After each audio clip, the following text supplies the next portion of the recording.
نبی اکرم صلی اللہ علیہ وآلہ وسلم نے فرمایا،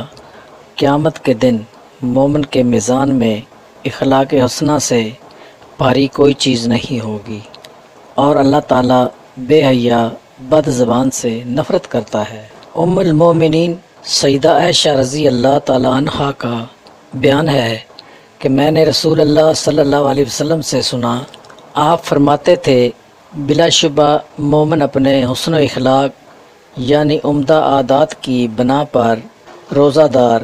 شب زندہ دار کا درجہ حاصل کر لیتا ہے۔ حضرت ابو ہریرہ رضی اللہ تعالیٰ عنہ سے مروی ہے، رسول اللہ صلی اللہ علیہ وآلہ وسلم نے فرمایا، اہل ایمان میں سب سے بڑھ کر کامل ایمان والا وہی ہے جو اخلاق میں سب سے بڑھ کر ہو۔ حضرت ابو درداء رضی اللہ تعالیٰ عنہ بیان کرتے ہیں، رسول اللہ صلی اللہ علیہ وآلہ وسلم نے فرمایا،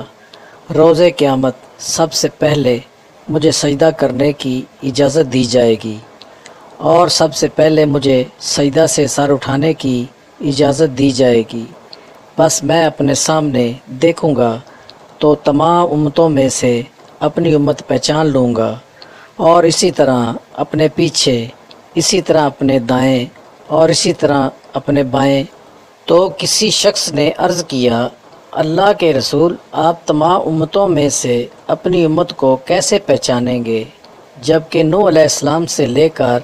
آپ کی امت تک کتنی امتیں ہیں؟ آپ صلی اللہ علیہ وآلہ وسلم نے فرمایا،